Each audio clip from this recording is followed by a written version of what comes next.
Perjalanan hidup seseorang tidaklah selalu mulus seperti yang terlihat saat ini. Banyak sekali cobaan dan bahkan air mata yang harus tertumpah untuk dapat menggapai cita-cita dan masa depan yang lebih baik. Hal ini juga yang dirasakan oleh pedangdut Janita Janet yang dengan berurai air mata menceritakan perjuangan dirinya dan keluarga yang harus berjualan nasi di Taman Gazebo Bandung. Meski kini Janet telah hidup bahagia dan berkecukupan, namun tidak mudah bagi istri dari Danu Sofyan itu untuk melupakan masa lalunya.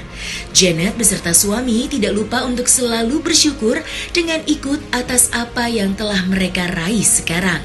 Lantas, seperti apakah perjuangan keluarga Janita Janet kala itu? Dan bagaimanakah cara pasangan muda ini mewujudkan rasa syukur mereka? Dulu aku, ceritain lagi deh. Sedih dia ceritanya banyak. Berjuangnya, proses berjuangnya panjang juga. Udah kamu aja cerita. Enggak apa-apa, kamu dong. Ayo dong. Iya lah. Ayo dong.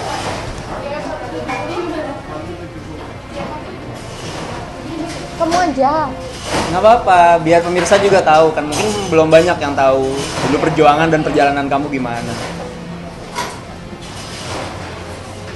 Jadi dulu untuk nyari kerjaan tuh, dulu nggak ada masa pandemi ya, nggak ada, tapi kayak ini nyari kerjaan gimana sih, susah gitu. Kalau lepas dari nyanyi dangdut apalagi ya yang aku bisa gitu. Sampai akhirnya ada titik di masa keluargaku ekonominya nggak stabil. Aku cuma bisa bantu keluarga lewat nyanyi, tapi bapak aku tuh orangnya nggak mau diem sama mama. Jadi mereka tuh sampai, ya udah nih, mama bapak mau jualan katanya. Jualan apa? Jualan masakan apa? Masakan Padang. Kita kan orang Sunda, aku bilang. Oh, kita jualannya masakan Padang. Nggak apa-apa nih, katanya kita ngambil aja dari punya orang, dari restoran orang, katanya ngambil. Nanti ada untungnya lumayan, gitu. Daripada mama masak, katanya. Mama juga nggak bisa masak Padang, tapi di sana, di Bandung sana, kan aku Bandung Selatan, di Bandung sana tuh nasi Padang tuh laku banget katanya. Jadi setiap pagi mamaku jualan di Gazebo Bandung, pakai tempat kecil gitu, tempat jualan tiap Sabtu Minggu, jualan masakan. Dan mereka tuh bawa sekitar 2,5 jam dari rumah ke lokasi, bawa panci, dikeresek-keresekin makanan gitu, ngambil dari orang. Setiap Sabtu Minggu mereka rebutan tempat. Sedih banget gitu, kayak ya Allah, orang tua aku sampai segitunya nyari uang gitu, padahal untungnya nggak seberapa, tapi mereka gigih aja ngejalanin itu. Kita rebutan dengan orang, sampai berantem sama orang gara-gara rebutan tempat gitu. Sekarang ngelihat usaha ada di mana-mana itu kayak Masya Allah banget. Dulu kalau makanan misalnya nyisa, itu tugas aku di sana untuk ngejualin. Ya aku tawarin aku ke orang-orang keliling gitu. Karena makanan kayak gitu kan harus cepet basi ya kalau nggak habis. Jadi akhirnya aku keliling di situ, nawarin ke orang-orang, bantu jualan mama. Sekarang tuh kayak ngelihat orang-orang, ya Allah, laku banget jualannya.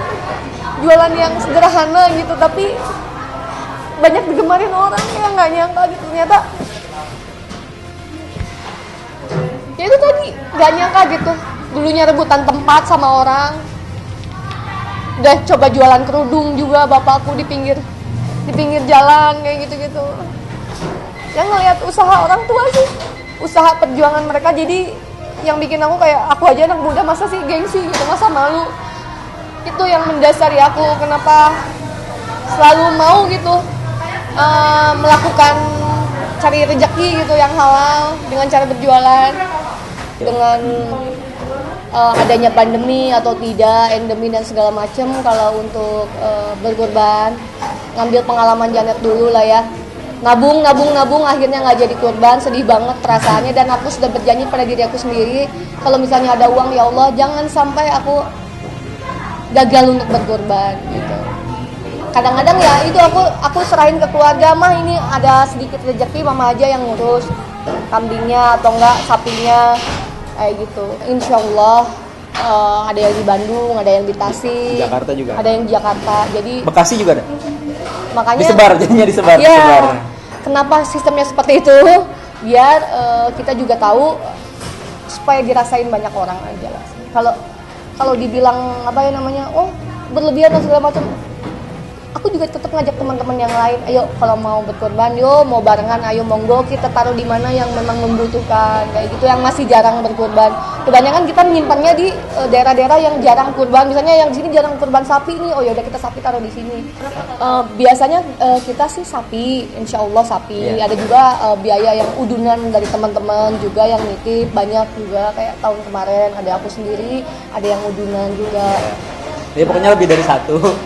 Alhamdulillah. Ditanyanya spesifik ini berapa? Lebih dari satu ya, alhamdulillah kan kita kan gitu mengeluarkan sesuai dengan apa yang masuk ke kita. Ya cita-cita ya. Pengen umroh dulu sih sebetulnya, pengen umroh dulu, apalagi sekarang udah diperbolehkan lagi. Masya Allah, doa aku dari tahun kemarin mudah-mudahan bisa doa di Baitullah, mendoakan apa yang selama ini belum tercapai. Pengen punya anak, Amin. Terus pengen bisa diberi ketenangan lahir batin, karena ya hidup mau apa lagi, mau nyari kaya semana lagi, mau nyari sukses segimana lagi, kan intinya mau pengen ketenangan dalam hidup ya. Kalau itu belum tercapai dalam hidup, itu namanya belum sukses tuh. Jadi sukses enggaknya, kaya atau melaratnya itu tuh sebenarnya ukurannya tuh ada dari dalam hati kita. Nah, gimana caranya nyari ketenangan sampai ke Baitullah gitu. Aku pengennya berdoa di sana, benar-benar nanti bisa balik lagi ke Indonesia dengan perasaan yang tenang, tidak pernah ketakutan akan hal apapun, kekhawatiran apapun, itu yang paling penting. Persaingan di industri hiburan tanah air tentu saja tidak mudah untuk selalu dimenangkan. Menyadari hal itu, Janita Janet bersama dengan suaminya sudah mempersiapkan apabila suatu saat nanti Janita Janet mulai mengurangi kegiatannya sebagai seorang penyanyi.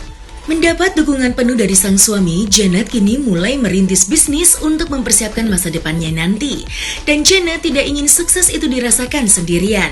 Berkaca pada pengalaman masa lalunya, Janet juga ingin membagi kesuksesannya dengan banyak orang. Lantas, bisnis apakah yang sedang dijalani oleh Janita Janet kini? Dan apakah bisnis itu dibangun karena rasa khawatir kalau ternyata Janita Janet sudah tidak laku lagi di dunia hiburan? Itu yang tadi aku sebutin. Kalau orang bilang apa sih Janita Janet udah nggak laku nyanyi gitu sampai harus jualan, oh salah. Aku ingin memulai sesuatu yang kata tadi suami bilang, siapa tahu ini belum dimulai sama teman-teman yang lain, tapi aku sudah memulainya sendiri.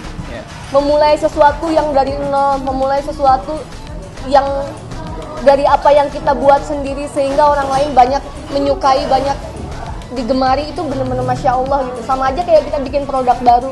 Kalau di dunia entertain kita bikin lagu, kalau di dunia bisnis kita bikin produk gitu loh. Gak nyangka aku bisa di Basreng, aku bisa membawahi banyak karyawan, menciptakan pengusaha-pengusaha baru, ya kan, karena kita sistemnya kemitraan ya, mitra.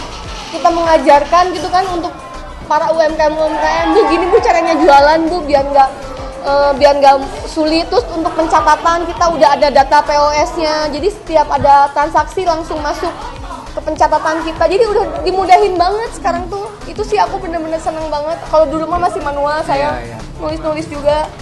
Terus sekarang banyak ilmu yang aku serap dari suami. Masya Allah. Nyuri-nyuri ilmu dia. Ya, jadi memang kalau boleh dibilang ini persiapan kita atau bukan, saya selalu bilang sama istri, kita harus memperbanyak revenue stream ya, sumber penghasilan atau peran-peran pendapatan. Ya, gimana caranya di hari nanti gitu, kita bisa mendapatkan passive income dari apa yang kita kerjakan. Kalau misalkan kayak dunia entertain kan active income ya. Once dia nggak nyanyi, dia nggak dapat apa-apa. Once dia nggak syuting, dia nggak menghasilkan. Tapi kalau bisnis, kita bangun sistem itu udah bekerja, kita bangun tim, ya itu menghasilkan dengan sendirinya. Itu yang selalu saya bilang. Ya, kita nggak pernah nyangka, cuman kita selalu husnuzon. Kita dari dulu selalu percaya, sebab akibat.